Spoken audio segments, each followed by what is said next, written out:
नमस्कार हमारे दर्शकों को, मैं हूं सौरभ शर्मा और आज इंडिया टीवी पर आपके लिए हम एक बेहद खास लेकिन बहुत संजीदा कार्यक्रम लेकर के आए हैं। धर्म एक बड़ी निजी, एक बड़ी प्राइवेट हमारा एहसास होता है और हमारे देश में हर किसी को अपने धर्म का पालन करने की आज़ादी है। उसे इस बात की भी आज़ादी है कि वो कोई और धर्म इख्तियार कर ले अपना धर्म छोड़ करके, या उसे इस बात की भी आज़ादी है कि वो जिस धर्म में पैदा हुआ उसे त्याग दे और कोई धर्म ना अपनाए। हमारे साथ तीन ऐसे लोग जो कि एक मुस्लिम फैमिली में पैदा हुए और जिंदगी के किसी मोड़ पर इनको लगा कि ये उस धर्म का पालन नहीं करना चाहते और इन्होंने इस्लाम को त्याग दिया। कुछ ने दूसरा धर्म अपना लिया, कुछ ने केवल इस्लाम छोड़ दिया। आज वो अपने आप को एथीस्ट कहते हैं या एग्नोस्टिक कहते हैं। तो मैं आपका परिचय करा रहा हूं। हमारे साथ निसार अहमद शेख हैं। निसार मुंबई के हैं जी और 36 साल आपकी उम्र है। कब आपने, कितना वक्त पहले आपने छोड़ा था इस्लाम? मुझे इस्लाम छोड़ के तकरीबन 2 से ढाई साल हो गया है। जब कोविड आया था इंडिया में, तो उसके 1-2-3 महीने के बाद ही मैंने डिसाइड कर लिया था कि इस्लाम मुझे छोड़ देना है। और उसके बाद आपने कोई और धर्म अडॉप्ट किया? नहीं, अभी फ़िलहाल मैं एक्स मुस्लिम हूँ। मैंने इस्लाम छोड़ा है। मेरी नज़र में मज़हब का कॉन्सेप्ट ही गलत है। इस वजह से ना मैंने हिंदुइज्म, कोई भी मज़हब, हाँ, पूरा टोटल मज़हब का जो पूरा कॉन्सेप्ट है वो ही मेरे नज़र में गलत है। तो आपने आपको क्या कहलाते हैं? आप एथीस्ट हैं, एग्नोस्टिक हैं या केवल एक्स मुस्लिम हैं? मैं अपने आप को एक्स मुस्लिम कहना पसंद करता हूँ, क्योंकि कभी कभी जो ख्याल है वो एथीज़म की तरफ भी आता है कि कोई खुदा नहीं है। लेकिन अगर कुछ चीज़ें हम गौर करें, हमारे सामने जो आसपास जो चीज़ें हैं, दुनिया है, तो कभी कभी ख्याल आता है कि ठीक है, हो सकता है कोई क्रिएटर है जिसने इस पूरी कायनात को वजूद दिया है। लेकिन उसके बाद फिर ये भी ख्याल आता है कि इसको तो प्रूव किया नहीं जा सकता, क्योंकि ना हम उसको देख सकते हैं और जिस तरीके से चल रही है दुनिया, फिर मतलब एक मिक्स फीलिंग है। और इस लिहाज से जो इस्लाम बताता है क्रिएटर के बारे में, उससे आप कन्विंस नहीं हुए? नहीं, बिल्कुल नहीं। इस्लाम जो है मेरी नज़र में, आपको बता दूं कि मैं जाकिर नायक का बहुत बड़ा फ़ैन था पहले। जाकिर नायक जो प्रीचर है? जी, अच्छा। जाकिर नायक MBBS, तो उनका मैं बहुत बड़ा फ़ैन था और उनका स्टाइल बहुत पसंद था। तो अगर कोई वो उनको सुनता है तो उनके अंदर भी जो है वो दूसरों को इस्लाम की दावत देने का कीड़ा आ जाता है, यानी एक शौक आ जाता है। तो उस तरीके से हम लोगों को इस्लाम की दावत भी देते थे। तो वो एक जो साइड होता है हमारे पास, वो इस्लाम का एक पहलू होता है जो हमें मौलाना बताते हैं, मौलवी बताते हैं। लेकिन जब आप स्पेशली आप जब किसी को दावत देते हो, यानी अगर आप एक हिंदू के पास जाते हो और उसको कहते हो कि इस्लाम सही है, तो होता यह है कि आपको इस्लाम को सही बताने के लिए आपको जो सामने वाला जो मजहब को फॉलो कर रहा है उसको कहीं ना कहीं आपको नीचा दिखाना पड़ेगा, ठीक है, वरना लोग इस्लाम क्यों कबूल करें। तो और होता यह है कि अगर आप किसी को उसकी खामियां बताओगे, उसकी गलतियां बताओगे, तो जाहिर सी बात है वो भी आपको आपकी गलतियां बताएगा। तो जब मेरा डिस्कशन होता था, डिबेट्स होती थी अलग अलग फोरम पे, अगर कंपनी में काम कर रहा हूं तो वहां कोई कलीग है उससे बात कर रहा हूं मैं, या फिर तभी याहू चैट वो सब चलता था, या फोरम होते थे, वहां मेरा डिस्कशन होता था। तो बहुत सारी चीजें जो है मेरे सामने आती थी जो इस्लाम पे सवाल उठाते थे। तो आपने इंट्रोस्पेक्ट किया उसके बाद? जी, चलिए वो डिटेल में उस पर मैं आगे जाऊंगा। तो बहरहाल आपकी वजह, आप एक वक्त में आप जाकिर नायक से इंस्पायर्ड थे, आप चाहते थे और कोशिश भी करते थे कि आप और लोगों को, पूरी दुनिया को इस्लाम कबूल करवाना था, क्योंकि आप उसमें बिलीव करते थे। हाँ, क्योंकि और वो मतलब ऐसी कोई उसमें नीयत गलत नहीं होती थी। नीयत ये होती थी कि भाई मेरा जो भाई है वो हमेशा हमेशा जहन्नम में जलेगा, जो जिसने इस्लाम कबूल नहीं किया है। तो मेरा फर्ज अब ये तो बड़ा ये बड़ी ड्रास्टिक आपकी जर्नी है जो बदल गई, 180 डिग्री टर्न जिसे कहते हैं जिंदगी का, वो आपकी लाइफ में आ गया। परवीन जी हमारे साथ हैं। परवीन जी अब परवीन उपाध्याय हैं। आप मुस्लिम फैमिली में पैदा हुई, आपका माता पिता का दिया गया नाम परवीन था। 62 साल मैम की उम्र है। आप कितने साल की उम्र में आपको रियलाइज हुआ कि मैं जिस धर्म में हूं मुझे वो ठीक नहीं लगता? मैं जब बहुत छोटी थी तो जैसे हमें पढ़ाया जाता था कुरान, तो हम रट लिया करते थे और हमें बस वहीं तक का वो था। मैं ऐसे समझती हूँ कि इसमें इतनी सारी चीज़ें हैं, बहुत ही बायस्ड है, स्पेशली फॉर वुमेन, और मेरे लिए स्पेशली रिस्पेक्ट फॉर वुमेन मुझे कहीं पर भी इसमें नजर नहीं आता, चाहे कोई कितना भी इस पर डिबेट कर ले और कितना भी कह ले, लेकिन there is no respect for क्या वुमेन। उम्र रही होगी आपकी उस वक्त? 18-20 साल? 18-20 साल जी। तो आपने उसके बाद फॉलो करना बंद कर दिया? बिल्कुल। अच्छा, ठीक है। और फिर अब आप उपाध्याय हो गई हैं, तो आपने कन्वर्जन कराया? आप हिंदू नहीं, मैंने धर्म में कन्वर्जन आईं? कराया, लेकिन सभी लोग ये समझते हैं कि मैंने इसलिए कन्वर्जन कराया बिकॉज आई मैरिड अ हिंदू। ऐसा नहीं है। बहुत साल तक मैं एथिस्ट रही। I was not believing in anything. मैंने बुद्धिज्म को भी बहुत पढ़ा, मैंने जाना बुद्धिज्म को, बहुत रुचि थी मेरी इसमें। लेकिन कहीं पर जाकर when I was in my 50s मुझे रियलाइज हुआ that I need to, there is something that I need to connect with, और वो खालीपन मुझे लगने लग गया।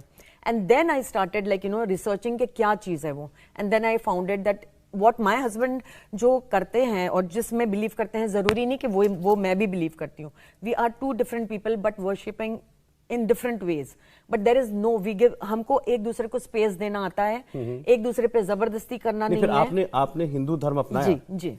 अच्छा, कोई तो उसकी...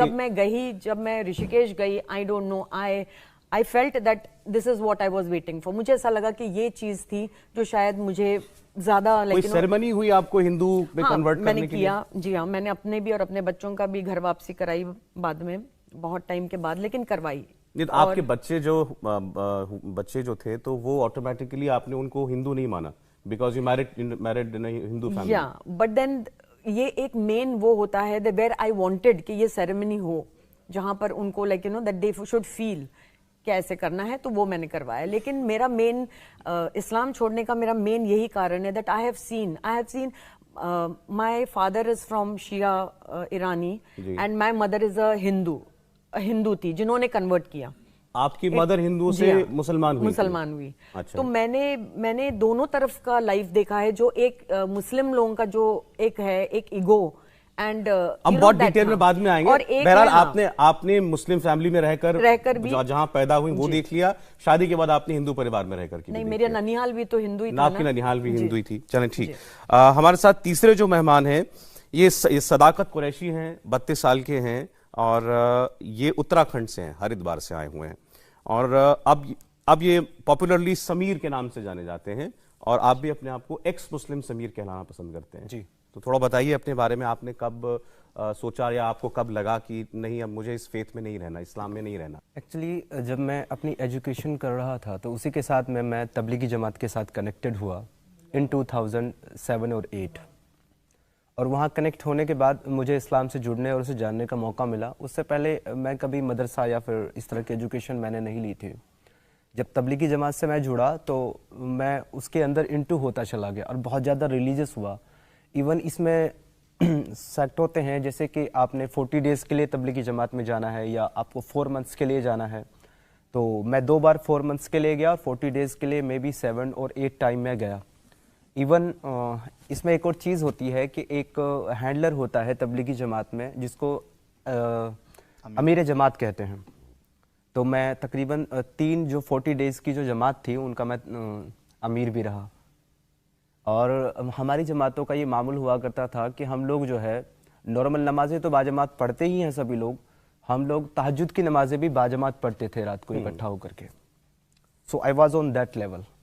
लेकिन जब चीज़ें हमारे सामने फिर आती गई, हमने स्टडी करना शुरू किया, बहुत सारी मुख्तलिफ किताबें पढ़ी और उसमें बहुत सारे कॉन्ट्रडिक्शंस भी आते थे। हमें समझ में आता था कि एक्चुअली बीइंग अ ह्यूमन ये चीज़ जो है ह्यूमैनिटी के खिलाफ है, इसको हम कैसे एक्सेप्ट कर सकते हैं। तो उसके लिए मैं जो है फिर डिफरेंट जो मौलाना और मुफ्ती हैं उनके पास में जाता था अपने सवाल लेकर के। तो कुछ सवालों के जवाब मिलते थे, कुछ के नहीं मिलते थे, और जो मिलते थे वो भी सेटिस्फाइड नहीं होते थे। ठीक है। तो इसी तरह जो है चलता गया और तकरीबन 2018 आ गया और मैं तबलीगी जमात में जुड़ा हुआ था। उसके बाद में 2018 में आकर के मुझे लगने लगा कि इतने सारे सवाल मेरे पास इकट्ठे हो चुके थे, मोर देन 100 में भी। तो मुझे लगा कि पहले मुझे इसको फॉलो करने से पहले इसके बारे में रिसर्च करना चाहिए और इसको जान लेना चाहिए। तो मैंने वहीं पे इस्लाम को फॉलो करना बंद किया और 2021 में 2018 में अच्छा फॉलो करना बंद कर दिया और मैं इसकी रिसर्च में लग गया। रिसर्च करते करते 2021 में मैं आ गया और मैं यूट्यूब पे जो है सर्च कर रहा था।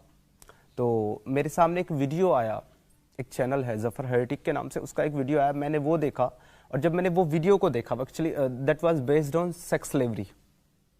ये एक पार्ट है इस्लाम का, सेक्स स्लेवरी, जो कि अरेबिक एरा में होता था, प्री इस्लामिक में। तो वहाँ पे मैंने उस वीडियो को देखा और उसके बाद तो मुझे सजेशंस आने लगे इस तरह की वीडियोस के। तो फिर मैं इसी कड़ी में एक्स मुस्लिम साहिल यानी कि निसार भाई के चैनल के ऊपर मैं पहुँचा और इन्होंने फिर वहाँ मुझे अपने प्लेटफॉर्म पे जगह दी, इन्होंने मुझसे बात की और आगे फिर इन्होंने मुझे जो है ना उनके बारे में सजेशन दिए। तो जो मेरे एक्चुअली कॉन्ट्रडिक्शन, जो मेरे एतराज़ थे, जो मेरे सवाल थे, वो बहुत ज़्यादा मैच कर रहे थे इन लोगों के साथ और सभी लोगों के साथ। और ये जो है ना, इस पर रिसर्च करते करते फाइनली 2021 में मैंने इस्लाम को लेफ्ट कर दिया, छोड़ दिया। देन साहिल भाई के सजेशन पे मैंने अपना खुद का यूट्यूब का चैनल बनाया मुस्लिम समीर के नाम से, एंड वहाँ पे अब हम लाइव स्ट्रीम्स करते हैं और डिबेट्स और डिस्कशन करते हैं मुस्लिम्स और मौलाना मुफ्तियों के साथ। चलिए ठीक है, तो ये एक आपका तीनों का एक ब्रीफ इंट्रोडक्शन था और इनकी जर्नी अब इस्लाम छोड़ने तक की वो हमने आपको बताई। और इनके सवालों के जवाब देने के लिए भी लोग आज इस प्रोग्राम में ज़ाहिरी तौर पर होने चाहिए थे और हैं, और हमने ऐसे लोगों को बुलाया है जो इस्लाम की एक बहुत डीप नॉलेज भी रखते हैं और इसके अलावा इन लोगों के व्यूज़ जो हैं वो आप पूरी दुनिया में जानते भी हैं क्योंकि सभी पब्लिक फिगर हैं। तो मैं उनका परिचय जो आपसे कराना चाहता हूं। हमारे साथ जफर सरेशवाला साहब हैं। जफर सरेशवाला साहब, यूं तो आपने इनको कई बार पॉलिटिकल कमेंटेटर के तौर पर देखा होगा, लेकिन बड़ी अच्छी जानकारी रखते हैं इस्लाम को लेकर। हमारे साथ हैं डॉक्टर तस्लीम रहमानी। डॉक्टर तस्लीम रहमानी साहब जो है मुस्लिम पॉलिटिकल काउंसिल ऑफ इंडिया के अध्यक्ष भी हैं, लेकिन आज कोई पॉलिटिकल बात नहीं है। तस्लीम साहब के बारे में ज़्यादा कहने की ज़रूरत नहीं है, इस्लाम के बारे में उनकी जानकारी के बारे में। और मौलाना अतहर हुसैन देलवी साहब हमारे साथ हैं। टेक्निकली देखें तो मौलाना एक ही हमारे पैनल में, लेकिन मौलाना अतहर हुसैन देलवी साहब जो हैं चेयरमैन हैं अंजुमन मिनहाज रसूल, और उनके व्यूज़, उनके विचार हमेशा जोड़ने वाले रहे हैं कम्युनिटीज़ को। ये मैंने उनके साथ इंटरेक्शन में पाया। तो आप तीनों का बहुत स्वागत है। अब मैं चाहता हूं मैं बीच में से हट जाऊं। आपने तीनों को जान लिया, इनकी बातें सुन ली हैं। अब अगर आपके कुछ सवाल हो इनसे कि मैं अपना व्यू और हम लोगों का व्यू बताऊं। जब आपने मुझे बुलाया तो मैंने सबसे पहले आपको कहा था कि मैं वर्सेस में नहीं आता। मेरा आपने देखा होगा टीवी डिबेट में भी मैं ये वर्सेस दिस वर्सेस दैट, ये उसमें मैं नहीं आता। दूसरी बात मैंने कही थी कि मैं ना उनको कन्वर्ट करने के लिए आऊँगा ना रिकन्वर्ट करने आऊँगा, क्योंकि मेरा मानना, और जनरली मैं एक इस्लामी माहौल में बड़ा हुआ हूँ, मेरा मानना है कि भाई ये रिलीजन जो है ये बहुत प्राइवेट स्पेस की जगह है। और मैं इसको इस तरह से समझाऊं जैसे रोज़ा एक ऐसी इबादत है, और वो मैं इसलिए जानता हूँ कि मेरे वालिद इंतकाल हो गया उनको 5-8 साल पहले। वो 365 दिन सिर्फ जो 5 जो हराम रोजे हैं वो रखते थे। 365 दिन। वो इंजीनियर थे, वो कोई मौलाना नहीं थे, बड़े अपने ज़माने के इंजीनियर थे वो। लेकिन कभी किसी को नहीं मालूम होता था कि उनका रोज़ा है। यानी रोज़े में दावतों में भी जाते थे, एक बच्चे को साथ में ले लेते थे, वो निवाला लेते थे बच्चे की, कभी इसके ना। तो वो यूँ कहते थे कि देखो रोज़ा भी एक इबादत है, अगर मैं ये रोजे का अपनी बीवी को भी नहीं बताऊं तो उसको भी नहीं पता चलेगा। तो वो ये कहते थे कि देखो मजहब जो है वो बहुत ही प्राइवेट स्पेस है, इसलिए ईमान जो है इस्लाम में वो लफ्जों का नाम नहीं है, वो खुदा और बंदे के दरमियान का मामला है। तो मैं यहां आपके साथ भी बिल्कुल कोई बहस करने नहीं आया, ना मेरा कन्वर्ट या रिकन्वर्ट का भी मकसद नहीं है। हाँ ठीक है, हम बात करें, और मैं हमेशा मानता हूं कि वी एग्री टू डिसएग्री। और मेरे नजदीक और हम सब के नजदीक कोई भी मजहब का हो, मेरे नजदीक वो सबसे पहले इंसान है। ये मेरे वालिद और मेरे दादा हमेशा एक बात कहते थे कि मियां पहले अच्छे इंसान तो बनो, बाद में अच्छा हिंदू या अच्छा मुसलमान। तो आपको जफर साहब, आपको बीइंग अ मुस्लिम, इनके मुसलमान से गैर मुसलमान हो जाने पर या हिंदू हो जाने पर कोई एतराज नहीं है? बिल्कुल, देखिए वो बिल्कुल उनका अपना जाती मामला है। इस्लाम में बहुत तो मैं दावत दे सकता हूं, दावत यानी भाई पेश करो। और दूसरी देना चाहते हैं क्या? मैं इनकी एक बात का मैं आगे जाकिर नायक साहब का इन्होंने जिक्र किया, मेरा तो उनसे 30 साल पुराना ताल्लुक है। और जो मेरा पहला डायलॉग हुआ था उनके साथ, जाकिर नायक साहब के साथ, उन्होंने कंपैरिजन शुरू किया था, वो जो मजहब को कंपेयर करते थे।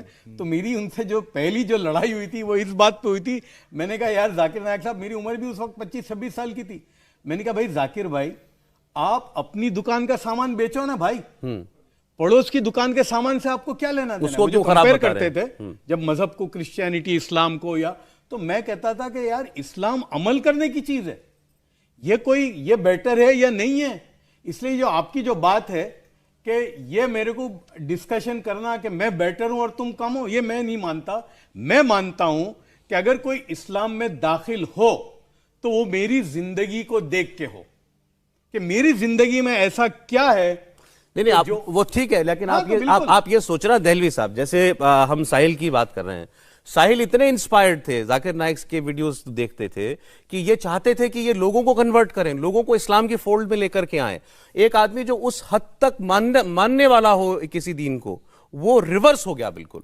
देखिए, कुरान मुक़द्दस और मुतवर्रिका ने वज़ाहत के साथ कहा कि बिस्मिल्लाहिर्रहमानिर्रहीम कुल इन्ना सलाती व नुसूकी व महयाई व ममाती लिल्लाहि रब्बिल आलमीन। इस्लाम के लफ्ज़ी मायने सरेंडर के हैं कि आपने खुदा के तई अपने आप को समर्पित कर दिया, पहली चीज़। और पैगम्बर अलैहिस्सलातु वस्सलाम ने, खुदा ने कहा आप इस बात को कहिए कि आपकी नमाज, आपकी कुर्बानी, यहाँ तक कि आपका जीवन और मरण भी जो है वो भी साक्षात ईश्वर के लिए है। अगर मैं चाहूँ कि मैं बिल्कुल भूखा रह के, वस्त्र त्याग के मैं खाली खुदा की इबादत करूँ तो खुदा मुझको इसकी इजाज़त नहीं देगा। वो कहेगा तुम्हारा जीवन ज़्यादा इंपॉर्टेंट है, तुम इस तरीके की इबादत नहीं करो। इनके जो 2-3 एतराज़ात ही कहूँगा मैं, ये ज़ाहिरी बात है, कल तक यही थे तो एतराज़ ही कहूँगा मैं इनके। मैं बड़े अदब के साथ, देखिए पैगम्बर अलैहिस्सलाम ने कहा कि इस बात को याद रखो, सबसे बेहतरीन अमल जो है वो बीच का है। जब हम किसी भी चीज़ की शिद्दत में जाते हैं, जब उसकी उग्रता में जाते हैं, तो कहीं ना कहीं साहिल निकल के आएंगे। मैं जाकिर नायक ना मेरे कल जो थे वो कोई आइडियल थे, ना आज आइडियल है। उनकी तरह के जितने लोग हैं वो मेरे आइडियल ज़िंदगी में कभी भी नहीं हो सकते। मेरे आइडियल ख्वाजा मुनीर चिश्ती रहमतुल्लाह अलैह हो सकते हैं, जो सबको साथ लेके चलने की बात करेंगे। ज़फ़र सरेश वाला भी होंगे, जिनके घर में जो है वो पटेल भी होंगे, अहमद पटेल भी होंगे और मनी पटेल भी होंगे। तो मैं उन लोगों के साथ चलूँगा। अब इनकी जो 2-3 चीज़, देखिए, किसी धर्म को छोड़ना, किसी विचारधारा से एतराज़ करना भारत जैसे देश में मैं नहीं समझता कि कोई बाहर कहीं होगा तो मैं कहता, मगर हमारी ये तो परंपरा रही। हमारा जो कल्चर है, जो हमारी सभ्यताएं हैं, या जिस भारतीय कल्चर का मैं प्रतिनिधि, या तस्लीम भाई भी कर रहे हैं, हमारे यहाँ तो उदारता बहुत है। आज इस्लाम को 1450 साल हुए हैं। ये वही भारत दर्शन है जिसको ये कहने का पूरा अधिकार है कि वो कहता है कि आपने बालिका वध क्यों कर दिया। ये वही भारत है जिसके अंदर हमको ये कहने का पूरा अधिकार है कि हम युधिष्ठिर से पूछते हैं कि आप कैसे धर्मराज हैं, कि आपने जो अपनी बीवी को जो जुए पे लगा दिया। तो ये तो भारतीय परंपराएं हैं। अब इनका जवाब देता हूं। इनका जवाब ये है कि आपको छोड़ना है, आपको एतराज़ है इस्लाम से, मैं आपको नहीं रोकूंगा। 180 करोड़ लोगों के अंदर अगर कुछ लोग इस्लाम से एतराज़ करते हैं, उनका अपना होगा, जैसे यहां भी सब मुझसे मुत्तफिक होंगे। मेरी सिर्फ इनसे एक परेशानी है, इनसे नाराजगी नहीं है, परेशानी है। भारत में सबसे बड़ा धर्म परिवर्तन नहीं कहूंगा, धर्म छोड़ने की जो घटना, ये तो 3 है, सिर्फ केवल 3 अभी तक। भारत में किसी धर्म को छोड़ने की परंपरा भारतीय इतिहास के पिछले 5000 साल की सबसे बड़ी जो घटना थी वो 15 अक्टूबर 1956 को थी, जब एक व्यक्ति खड़े होकर यह कहता है कि मैं ब्रह्मा विष्णु महेश को नहीं मानूंगा। जब वो कहता है कि मैं राम और कृष्ण को जो भगवान का अवतार नहीं मानता, बुद्ध को भी भगवान का अवतार नहीं मानूंगा, मैं गौरी और शंकर को जो अपना ईश नहीं मानता, मैं श्राद्ध नहीं करूंगा, और मैं पूरे फक्र से कहता हूं कि मैं हिंदू धर्म छोड़ रहा। क्या उन बाबा साहब ने कभी अपने आप को एक सिंधु लिखा? उनके साथ जिन 30 लाख लोगों ने धर्म छोड़ा था, क्या वो कोई अपने आप को एक सिंधु लिखता है? क्या कमला हैरिस लिखती है कि उनके पिता एक सिंधु थे? क्या मुझको बताइए, प्रॉब्लम क्या है इसमें? मैं वही तो बता रहा हूं, प्रॉब्लम है ये मैटर ऑफ प्रिविलेज है। अगर ये साहिल उपाध्याय कहें, ये अपने आप को बैनर्जी कहें, या चूंकि गोत्र, चूंकि हिंदू में भी गोत्र तो बाय बर्थ होता है ना। नहीं, इन्होंने कोई धर्म नहीं अपनाया। नहीं, मैं तो इनसे बात ही नहीं कर रहा मेरे भाई सौरभ। मैं तो इनको, जो सौरभ ये तो मेरे भाई हैं, मैं तो सिर्फ इनसे इतना कहता हूं कि मुझको आपके सिर्फ एक मुस्लिम से एतराज है। आप इस्लाम के खिलाफ, जैसे हमारे कुरैशी साहब ने कहा, एक्स कुरैशी साहब ने, अब तो समीर हैं, भाई इस्लाम में औरतों के खिलाफ जो कुछ हो रहा है आप करिए, आपको पूरा अधिकार है, मैं आपको नहीं रोकूंगा, मैं क्यों रोकूंगा आपको। परंतु जब आप अपने आप को एक्स मुस्लिम लिखते हैं, कोई x chairman, x MP, x PM की कैटेगरी नहीं है। आप सीधा कहिए, आपने हिंदू अंबेडकर की तरह, आपने बालकृष्ण की तरह, जो तमिल सबसे बड़े शायर माने जाते थे, आपने वीएन गोइंका की तरह हिंदू धर्म को छोड़ के बुद्धिज्म अपना लिया, आपने बॉबी जिंदल की तरह आप क्रिश्चियन बन गए। वो बार बार तुलना करने की जरूरत नहीं है कि इन्होंने इस्लाम छोड़ दिया तो कितनों ने हिंदू धर्म छोड़ दिया था। छोड़ दीजिए, मेरे दोस्त हमेशा बन के रहेंगे। नहीं, अब सवाल ये, आपको इस बात पे एतराज है कि अपने आप को एक्स मुस्लिम क्यों कहते हैं? प्रिविलेज है ना, ये मैटर ऑफ प्रिविलेज है भाई। इनकी तरफ दुनिया जो आकर्षित होगी वो कब होगी? साहिल की तरफ तो इसका मतलब ये चाहते हैं कि लोग जाने कि इनकी सोच सोच क्या है। एक से आप बड़े सही पॉइंट पे आ गए। ये चाहते हैं अगर ये तीनों लोग कि इन्होंने इस्लाम किन वजहों से छोड़ा। उन्होंने तो देखो, वो तो घर वापसी हो गई, इस्लाम छोड़ के ही हुई ना। तो अगर इन्होंने इस्लाम त्यागा है, ये चाहते हैं कि लोगों को पता चले कि हमने क्यों त्यागा है, तो क्या दिक्कत है? हाँ करें, लेकिन क्या एक्स दिक्कत है? मुस्लिम लिखिए हमने अभी आपने खुद ही कहा ना कि एक्स मुस्लिम लिखेंगे तभी तो लोग इनकी तरफ अट्रैक्ट होंगे, हाँ, तो तभी तो लोग यही जानना तो कर चाहेंगे रहे हैं, हम इनको। थोड़ी कह रहे हैं इनको। हाँ, तो Letter of privilege तो ये आपका इस रह पर रहा है। एतराज है, तो चलिए मैं उसका जवाब ले लेता हूँ। मैं चलिए। एक और चीज है। हाँ। देखिए, मैंने ये जो जाकिर नायक का जो आपने जिक्र किया, जाकिर नायक के मानने वाला एक बहुत छोटा तबका था। मेरा उनसे ताल्लुक उनके वालिद से था। जी, जी। एक तबका था तो हर एक का होता है, और जैसे इन्होंने कहा कि ऐसे जाकिर नायक जैसे बहुत हैं दुनिया में, लेकिन हमारा जो प्रॉब्लम है ना, एक्सट्रीम व्यूज से है। बिल्कुल। और इस्लाम जो है ना, वो दरमियाना रवि की बात करता है कि भाई मिडिल पाथ, और वो मिडिल पाथ इसलिए कि जाकिर नायक का बहुत एक्सट्रीम व्यू था। हमको तो जब मैंने बहुत ज्यादा इस्लाम नहीं कबूल ठीक, किया। जाकिर नायक एक्सट्रीम है। अभी आपने शब्द एक्सट्रीम शब्द इनके लिए भी इस्तेमाल किया। इनको एक विचारधारा नहीं पसंद आई, अब वो धार्मिक विचारधारा थी, नहीं पसंद आई, इन्होंने उसको छोड़ दिया। तो ये एक्सट्रीम क्या हो गया इसमें एक्सट्रीम क्या है? एक्सट्रीम के साथ जुड़े ना, ये मैं थोड़ा सा उनके साथ जुड़े ना, उस हद तक पहुंच गए कि जहां जाके वो नजर नहीं आना था। अगर ये किसी अगर ये आप कह रहे हैं कि जाकिर नायक के साथ जुड़े तो इसलिए इनको खामियाई नजर आनी तो थी। हो सकता है मेरे साथ हो जाकिर जाए। नायक के साथ मैं एक और बात बताऊं। ऐसी बात है क्या? जाकिर नायक के साथ सुनिए, जाकिर नायक के साथ बहुत सारे लोगों को मैं जानता हूं कि उनका एक्सीडेंट हो गया, अच्छा। क्योंकि वो जो एक्सट्रीम व्यू है ना, वो बहुत खतरनाक चलिए, होता अच्छा है। ठीक है, रहमानी साहब का एक ऑब्जर्वेशन, फिर उसके बाद आप लोगों हाँ, आप लोगों मैं की बात सिर्फ आगे ये, बढ़ाइए। जब मुझे इस प्रोग्राम का फॉर्मेट मालूम हुआ तो मुझे उसमें सिर्फ इंटरेस्ट ये था, जिसके लिए मैं यहाँ बैठा हूँ, कि मैं जानना और समझना चाहता हूँ कि वो लोग जो आज खुद को एक्स मुस्लिम कहना चाहते हैं या घर वापसी करना चाहते हैं, एक्चुअली उनके एतराज़ात क्या हैं, क्या उन्होंने स्टडी किया है एक्चुअली, क्या उनके पास उन्होंने उन डिस्कशंस में, उन डिस्कोर्सेज में गए? क्योंकि हमारी बुनियाद तो कुरान है, इस्लाम की बुनियाद कुरान है। अगर कोई कुरान को ठीक से समझ सकता है और किसी ने कुरान को ठीक से समझा दिया, तब हम जानेंगे इस्लाम ये है या नहीं है। मुझे माफ़ कीजिए, मैं एक लफ्ज़ इस्तेमाल कर रहा हूँ, अपने लिए इस्तेमाल कर रहा हूँ, किसी और के लिए नहीं। हमारे एक बहस होती है कुरान पर, एक बहस होती है फ़िक़्ह पर, फ़िक़्ह जो जुरिस्प्रूडेंस है, एक होती है शरीयत पर जो स्ट्रेटेजी है, तरीक़ाकार है। तीनों में बड़ा विरोधाभास है, और इस विरोधाभास में जब कोई फंस जाता है, ये जो कंफ्यूजन है, ये तीनों कंफ्यूजन क्रिएट करते हैं, और इस कंफ्यूजन में जब कोई फंसता है तो उसके पास सवालात की 100 की नहीं, हजारों की लिस्ट आ सकती है। लेकिन अगर आप वो कहीं ये कुरान, कहना चाह रहे हैं कि ये कहीं कंफ्यूज्ड है? नहीं, मैं वो नहीं कह रहा, मैं अपनी बात कर रहा हूं।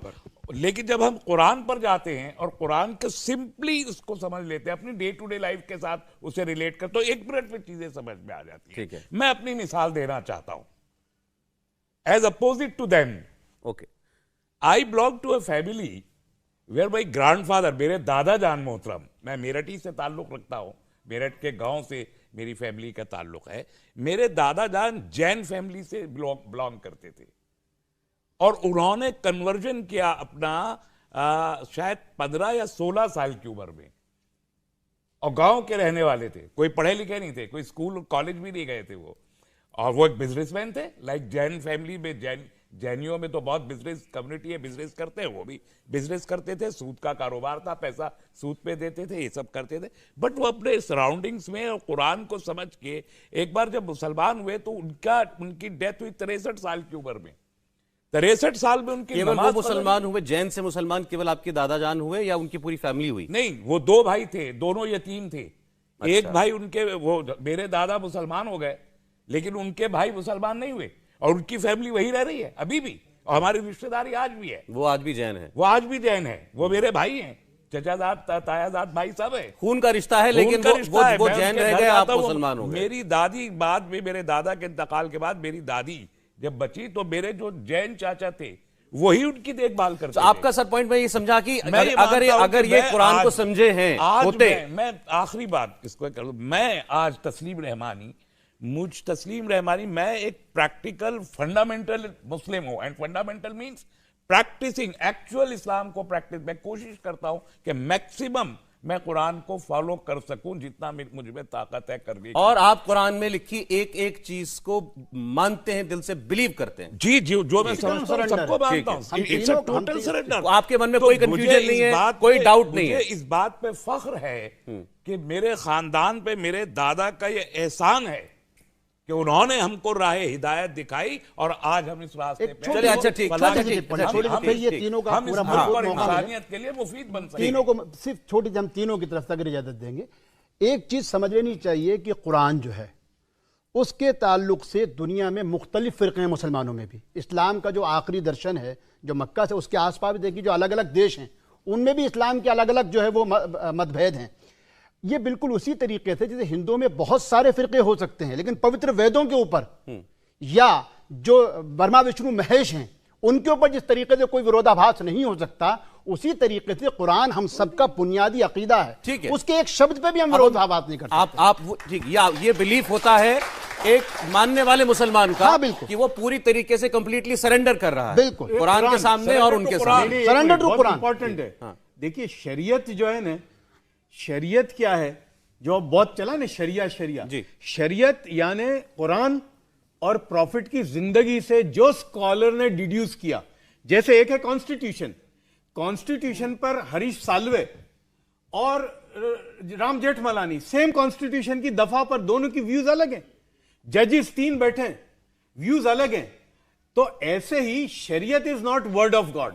ओके, वो उस बिल्कुल, हम स्कॉलर तीनों की राय का अलग कैन होगी। बी अब We have a ठीक है, difference ठीक है। between- अब चलिए अब इनकी बातें सुनते हैं। अब इनकी बातें सुनते हैं। पहले साहिल से हम ये जानना चाहते हैं, अभी उन्होंने कहा कि एक मुसलमान का सबसे बड़ा रेफरेंस और इकलौता रेफरेंस कुरान है। बिल्कुल, जो कुछ है कुरान, आप कुरान मैं को एक अच्छे शेर से- पढ़ दूं साहिल के पास जाने से पहले। अरे सर। ये अल्लामा इकबाल का शेर छोटा भी सा सुन लीजिए, चलिए शेर भी सुन लीजिए। तमद्दुन, तसव्वुफ, शरीयत, कलाम, ये तीनों अलग अलग फैकल्टीज हैं। तमद्दुन, तसव्वुफ, शरीयत, कलाम, भूताने अजम के पुजारी तमाम।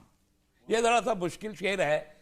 तमद्दुन सिविलाइजेशन को कहते हैं, तसव्वुफ भक्ति जो सूफीज़म है, और फिर शरीयत जो जुरिस्प्रूडेंस है। ये सारे के सारे कुरान के आने के बाद के इंटरप्रिटेशंस के गुलाम हो गए हैं और कुरान कहीं अलग रह गया। अरे चले ठीक है, तो कुरान की बात करते हैं। जी, जी। कुरान को अच्छे से स्टडी किया आपने?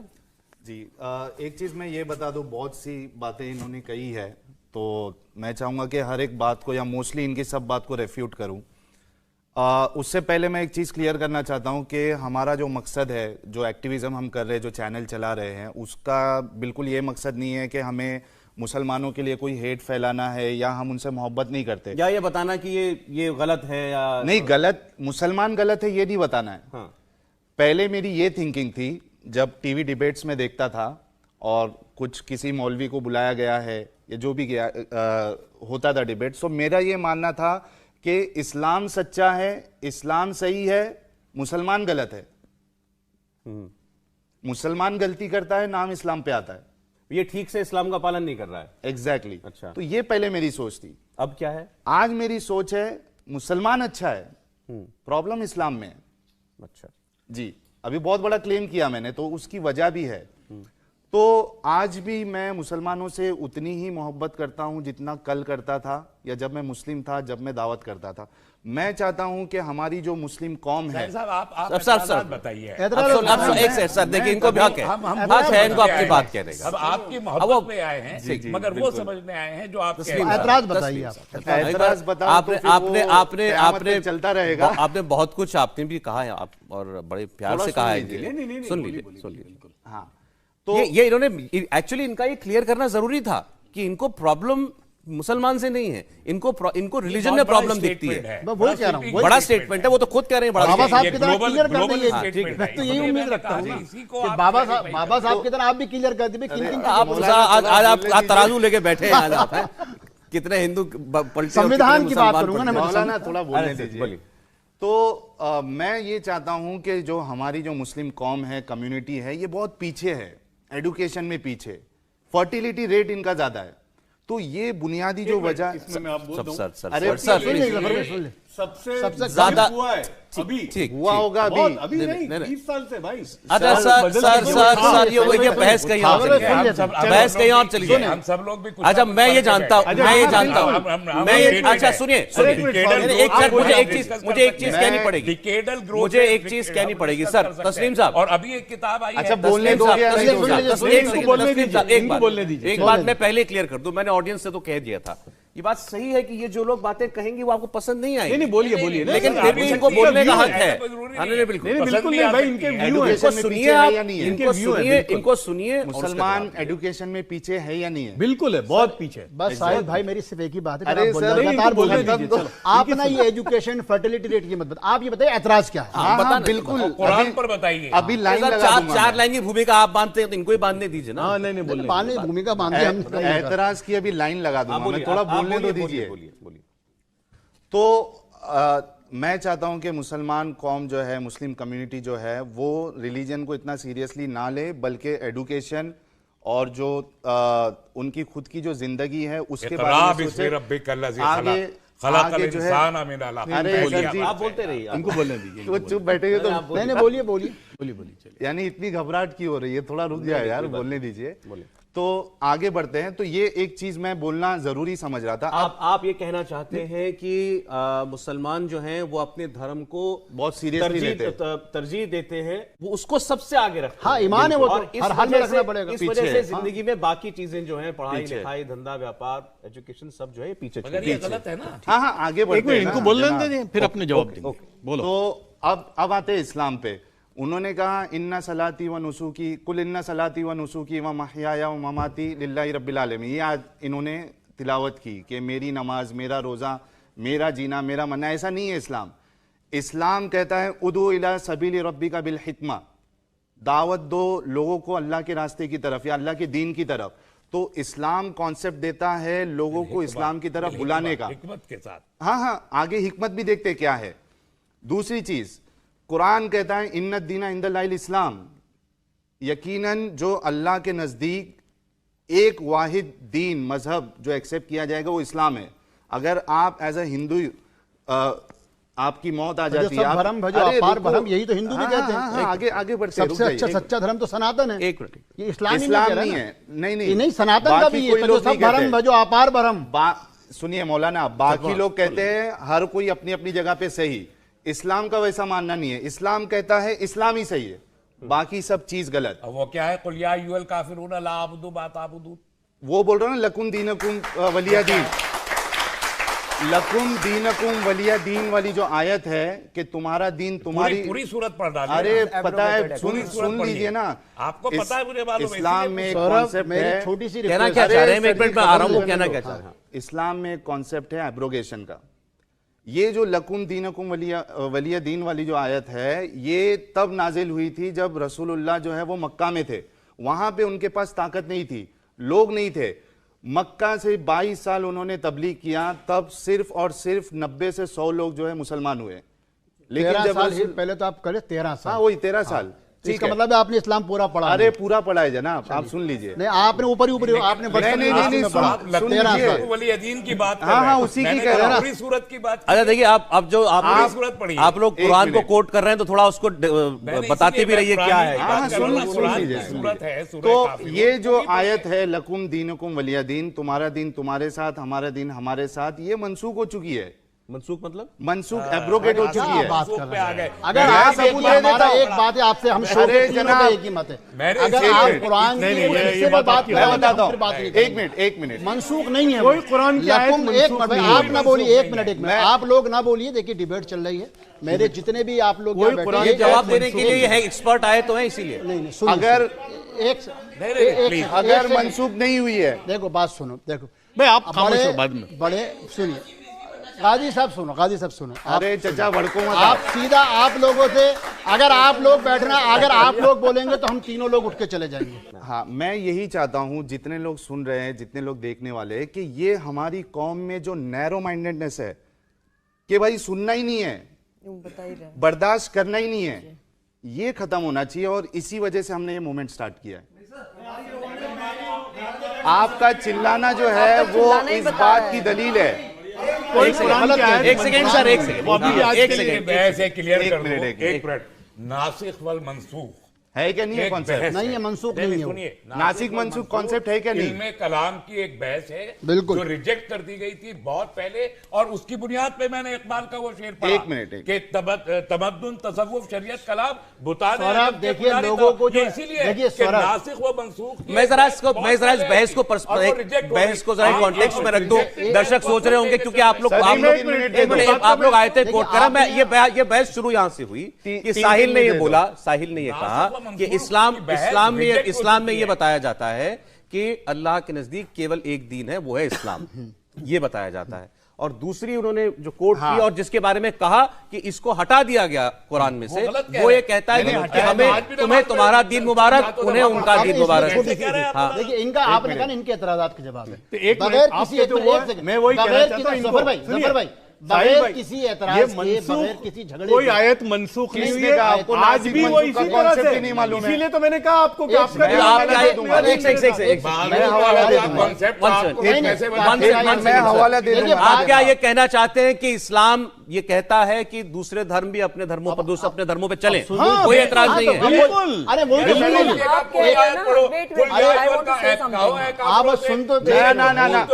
देखिए, सौरभ, मैं पूछता हूँ, तुम नहीं पूछते, और न तुम उसे पूछोगे। अरे नहीं, जिससे मैं कहता हूं कि पूछता सारी बातें और न मैं छोड़िए। उससे पूछूंगा इन- जिससे तुम एक सेकंड, पूछते हो। तस्लीम भाई। ये है पूरी आयत। सबसे कहाँ बड़ी चीज मनसूख हो गई है? नहीं, अरे जनाब, सुनिए, मैं बताता हूं, सुन रुको लीजिए, सही। सुन लीजिए। एक आपने मिनट, एक बहुत बड़ा अच्छा, मैं एक आयत बड़ा एतराज देखो, आपने इसको एक मिनट, इसको अगर आपको रेफ्यूट करना है, एक सूरह तौबा की आयत बता देता हूं, दोनों को मैच नहीं, करो आप मैच और नहीं उसके करना, बाद वो जवाब छोड़िए, दो। हम यहाँ पे देखिए ना, तो आप हमारा धर्मावलंबी एतराज हैं, सुनने आए ना। सूरह बकर में एक मिनट, सूरह तौबा सूरह नंबर मैं 9 क्लियर कर आयत दूं। नंबर एक मिनट, 19।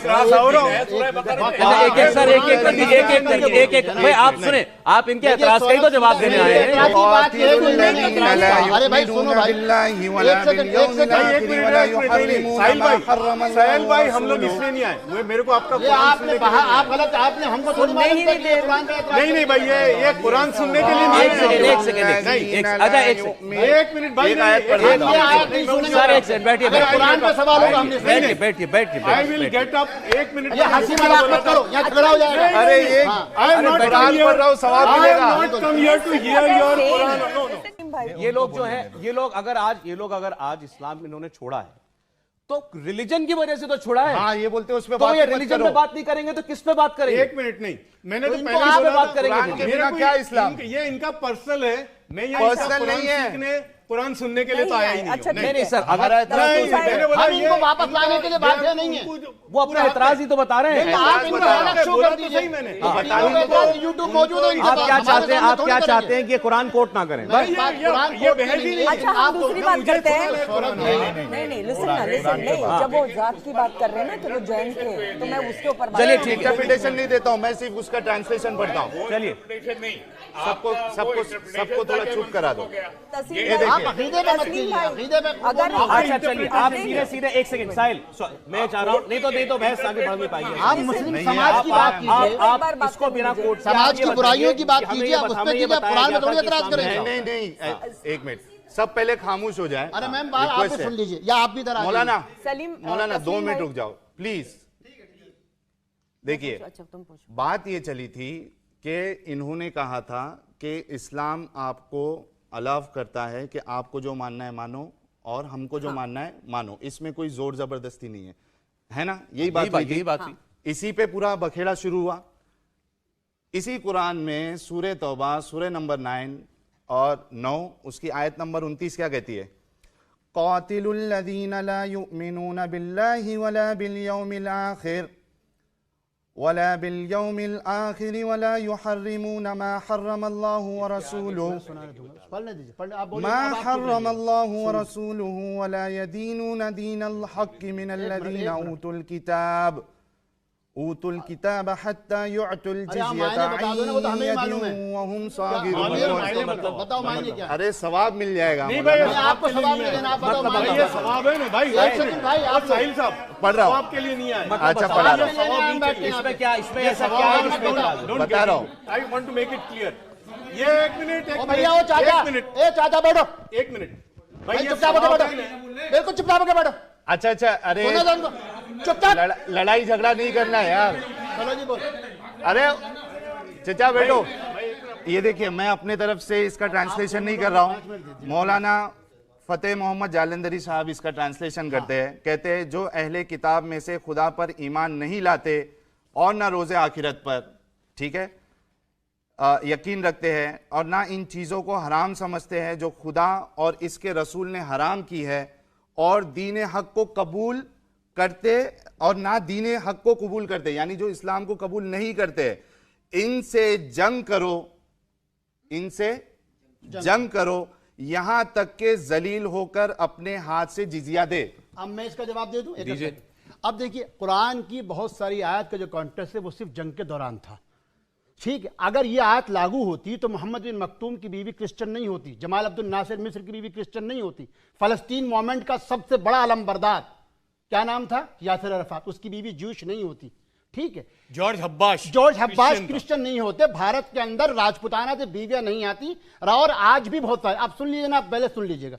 ये जंग के दौरान की वो आयतें हैं जो जंग के दौरान फैसले वक्ती तौर से जो है ऑर्डर दिए जाते हैं। मैं आपको छोटा सा उदाहरण दे दूं, क्योंकि मेरी बहन इस वक्त घर वापसी पे, तो इनको भी समझाना पड़ेगा। सब जानते हैं कि अश्वत्थामा हाथी का भी नाम था और द्रोणाचार्य के बेटे का भी नाम था, लेकिन जब जंग लड़ी जाती है तो जंग के अंदर हर मुद्दे को लड़ा जाता है। और भीम ने गदे से एक हाथी को मार के कहा, और उसके बाद क्या कहा, यानी धर्मयाद ने क्या कहा, मैंने मारा गुरुदेव, मैंने अश्वत्थामा को, जबकि अश्वत्थामा द्रोणाचार्य का बेटा नहीं था। इससे क्या लेना देना, वही तो बता रहा हूं। क्या जिस तरीके से जंग के दौरान वो फैसला लिया गया कि हाथी को मार के द्रोणाचार्य का बेटा बताना है, उसी तरीके से यहां जंग के दौरान ये कहा गया जो इनकी मदद के लिए आएंगे उन सबसे क़िताल करो, ना कि आज के क्रिश्चियन, ना कि आज के हिंदुओं से क़िताल करो। भारत क्या है सौरभ जी, इनको मालूम भी नहीं है। मैंने ये जो इन्होंने अभी कोट किया, पर्टिकुलर मोमेंट के लिए आए थे, आज लागू नहीं हो सकती। ये एक आम मुसलमान को हुक्म नहीं है, नहीं है, कि नॉन बिलीवर से जंग करो और इनसे जिजिया लो। सौरभ जी, अभी थोड़ी देर पहले इन्होंने ही बोला कोई भी आयत एब्रोगेटेड नहीं है, कोई भी आयत। लिसन टू मी,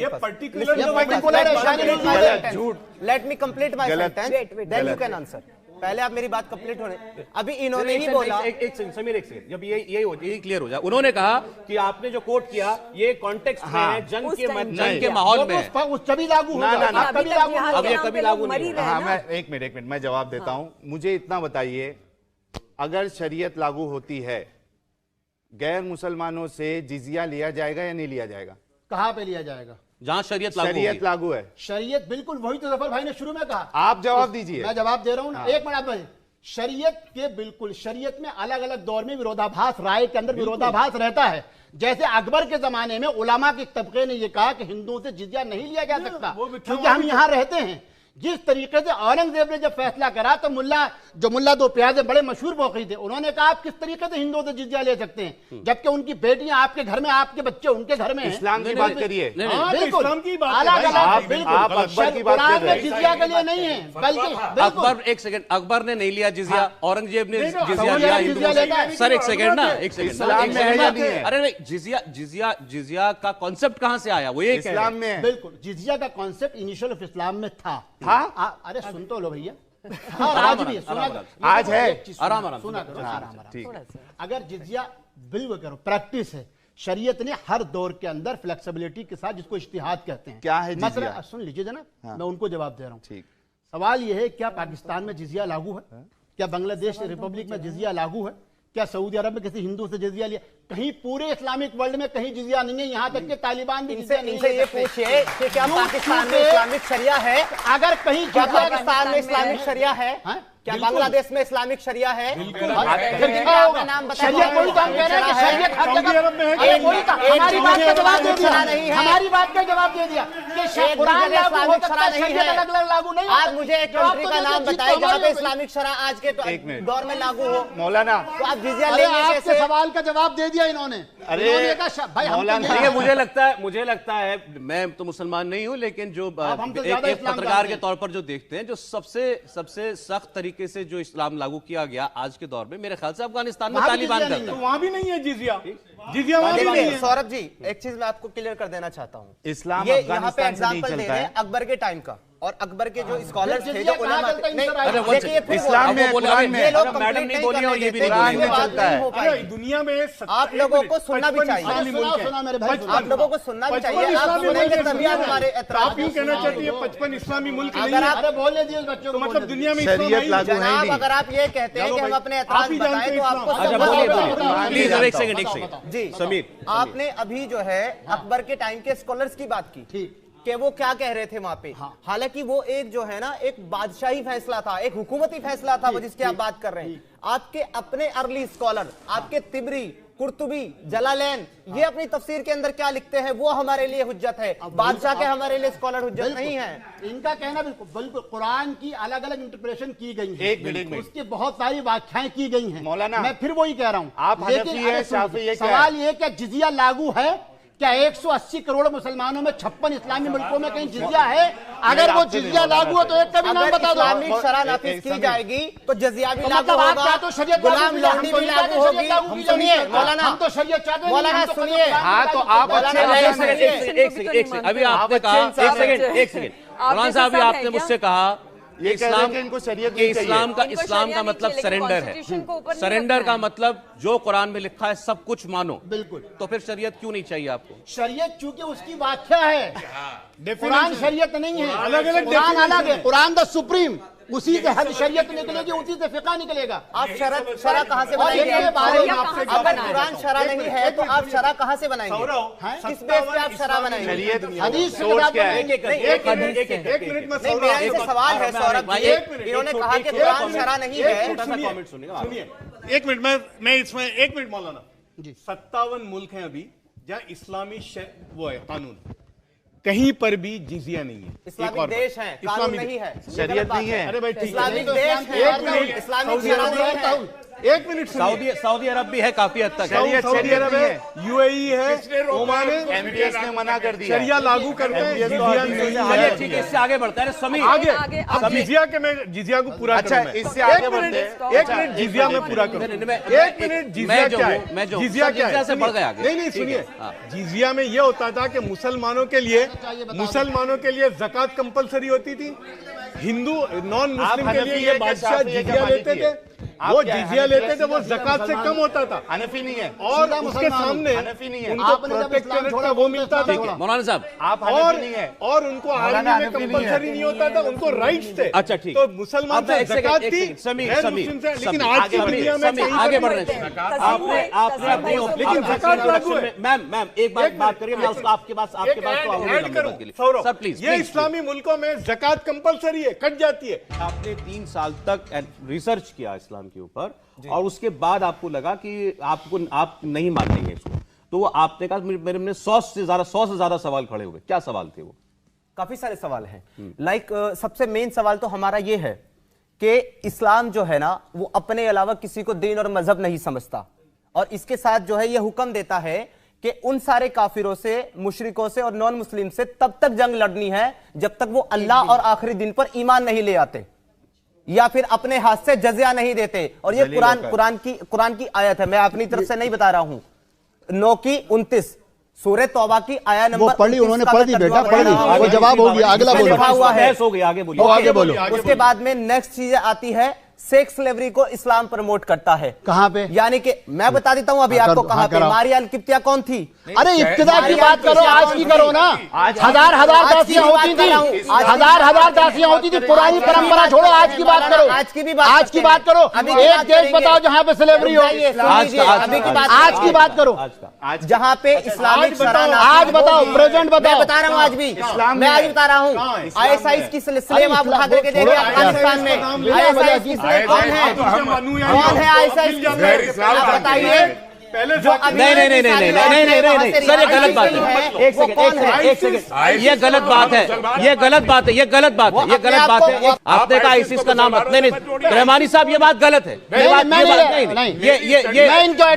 मुझे बोलने दीजिए। नहीं सर, मेरी बात सुनिए। आप आईसिस को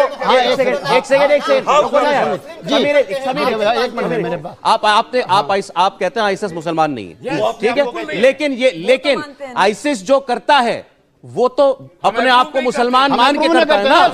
मतलब ये है कहने का वो जो भी करता है। एक मिनट सर, एक सेकंड नहीं आपको नहीं बात। अरे भाई देखिए, ऑब्जेक्शंस आए हैं तो कुछ दुनिया में दिखा उससे आए। एक सेकंड, आईसिस ने सेक्स स्लेवरी भी करी। आईसिस ने दूसरे धर्मों के लोगों को मारा, दरिंदगी के साथ जिंदा चलाया। आईसिस ने क्या क्या किया? ठीक, लेकिन मेरा कहना क्या है, वो किस आइडियोलॉजी से इंस्पायर्ड था? आप जवाब देने देंगे? अब आप जवाब देने देंगे? एक सेकंड, इनका जवाब जिस तरीके इनका जब इनका जूस से छोड़िए, जूस को भी छोड़िए, एंटी इस्लामिक। नहीं एक सेकंड, अब इनका जवाब दिया अमन के साथ, सुकून के साथ। देखिए, इन्होंने दो इतराजात करे। बिल्कुल, जिसको दासी प्रथा कहते हैं या गुलाम जो ये कहते हैं, जिसके यानी सेक्स स्लेवरी, वो सेक्स स्लेवरी नहीं थी। एक जमाने तक विभिन्न जो हमारे अलग अलग जो सभ्यताएं थी, तारीख थी, उनमें दासी प्रथा या एक दूसरे के यहाँ दासियों का होता था। ना ठीक, अरे सुना करो पहले भाई साहब। ठीक है दा होता था। हम खुद जानते, मैं तो इसलिए पूरे फक्र के साथ कहता हूं जितने लोग बैठे, चूंकि मैं सऊदी अरब के इस्लाम के मुताबिक बात नहीं करूंगा सौरभ, मैं सौरभ पंडित जी से बात करूंगा। भारतीय, सुन लो भाई साहब, जवाब दे। मैं हम सुनेंगे, लेकिन जब हम बोलेंगे तब आपने बोलिए। मैं तो एंकर साहब को जवाब, मैं पंडित जी सिर्फ इतनी बात करना चाहता हूँ। पंडित जी सुनिए, पंडित जी बात सुनिए। दासी के होने का मतलब ये नहीं स्लेवरी, उसका मतलब गुलाम नहीं होता। ये हर धर्म में मौजूद थी, हर जगह होती थी। हम सब जानते हैं महात्मा विदुर दासी पुत्र थे, मगर उनको कोई दासी पुत्र कह के चिढ़ा नहीं सकता। इस्लाम में भी ऐसा था, जिसको बाद में रद्द कर दिया गया। ठीक है, जब ये दासी की बात करते हैं तो ये विदुर की मां पे भी सवाल उठाते हैं, क्योंकि इनको दासी प्रथा के बारे में मालूम ही नहीं है। नहीं सर, ये जानते नहीं है किसी बारे में। हर चीज को जो है हिंदू रिलीजन के, तो चूंकि ये घर वापसी कर रहा है, हरिद्वार से होकर नया नया सीख क्या है, उनकी कोई घर वापसी नहीं हुई है। और मौलाना साहब ये भी कंटेम्प्ट है, मुझे भी नहीं अच्छा लग रहा कि आप उनके हर एतराज पर आप काउंटर करते हैं कि हिंदू धर्म में ही होता है। हिंदू धर्म में, एक सेकंड सुन ले मेरी बात सुन ले सर, मेरी बात सुन ले सर। हिंदू धर्म में, एक सेकंड, क्यों नहीं कंपेयर कर सकते? कंपेयर आप कंपेयर क्यों नहीं कर सकते? मैं ये बताता हूं, आप कंपेयर इसलिए नहीं कर सकते कि हिंदू धर्म की कोई एक कोडेड किताब नहीं है जो कहे कि सिर्फ इसको मानो और उसके मुताबिक जियो और वही करो जो इसमें लिखा है। ऐसी कोई किताब नहीं है। वो जो कह रहे हैं, सुने, वो जो कह रहे हैं, आपने क्या ये इसके वेदों में जो आपने अभी कोट किया, क्या वेदों में ये बताया गया है कि आपको दासियां रखनी है? नहीं, लेकिन थी, प्रथा थी। अरे प्रथा अलग है। हाँ, ऐसे तो कुरान में वही तो हम जवाब दे रहे हैं, जिसको आप गलत समझ रहे हैं। कह रहे हैं सैंक्शन है कुरान से, कुरान सैंक्शन करता है। आप इसका जवाब दीजिए। आप गलत कह रहे हैं, कंपेयर मत कीजिए बार-बार, ये गलत है। बार-बार विदुर आपको याद आ गए। सीधा आप मुझे ये बताइए, जिसको आप दासी कह रहे हैं, सेक्स स्लेव नहीं मान रहे हैं, tell me one thing only, आप मुझे सिर्फ एक चीज बताइए कि क्या बिना निकाह के, बिना शादी के, क्या कोई मालिक अपनी दासी, अपनी स्लेव के साथ सेक्स कर सकता है या नहीं? नहीं कर सकता। के अंदर जाएगा। इस्लाम वेरी गुड, आपने कहा कुरान मानते हैं। अरे वो सारी चीजें उस जमाने की अरबों की प्रथा को इस्लाम तो जोड़ लो। सुनिए मौलाना साहब, अगर कुरान से हम प्रूव करें कि कुरान कहता है, कह सकते हैं कि शराब हराम है। अगर कुरान कहता है, भाई आप एतराज करवाइए कुरान पे। अगर एतराज होगा तो हम इसमें मुस्तकिल, अगर ये खाली कुरान पे एतराज करने बैठे, देखिए आपको छोटी सी बात बुरी लगी क्योंकि आप हिंदू हैं, और मुझे पूरा फक्र है कि आपने अच्छा कहा, आपके धर्म पे एतराज हुआ, और आप मुझे इस धर्म के अलावा इस बात पे एहसास हुआ कि आप बिल्कुल आउट ऑफ कॉन्टेक्स्ट। मैं आपकी कदर करता हूं, उसी तरीके से कुरान के सिवा बात करें, कुरान के ऊपर कोई एतराज नहीं होगा। अरे तो फिर एतराज किस बात पर है इनको? फिर इनको बिठा के कर दिया, हमारे सामने मत करवाइए, हमारे सामने कहेंगे बोलने नहीं देंगे। अगर कुरान, इनको तीनों को अलग बिठा दीजिए। मैडम अच्छा एक सेकंड, तीनों को अलग बिठा के कर दीजिए। परवीन जी मिसेस उपाध्याय कुछ बोलना चाहती है। आप उनको भी मैं सिर्फ एक बात बोलना चाहती हूँ। आपने बहुत अच्छा कहा कि आपके जो दादा थे वो हिंदू थे, मतलब जैन थे, और उन्होंने मतलब मुसलमान इस्लाम अपनाया। तो ऐसे कितने, फिर भी आप लोगों का भाईचारा इतना अच्छा रहा, आपके कजिन्स मिलते रहे। क्या ऐसा होता है इस्लाम में? ऐसा होता है? ऐसा कहीं मैंने नहीं सुना, मैं आज पहली बार सुनते हैं। पूरे इस्लाम में पूरा राजस्थान, बहुत अच्छी बात है कि मैं सुन रही हूँ, मुझे खुशी हो रही है। क्या वरना आपका अनुभव क्या है? मेरा अनुभव ये है कि ये तो इन्होंने मैं आपको बता रही हूँ कि मैंने बहुत अच्छा सुना आपके बारे में, तो मैं सोच रही हूँ कि ऐसे दूसरे क्यों नहीं है, ऐसे क्यों इतने एग्रेसिव है? एक तो मैं बैठा आप ही की बात कर रही हूँ, ऐसे हजारों नहीं है, ऐसे हजारों नहीं है। अभी तो बोलना शुरू ही किया है।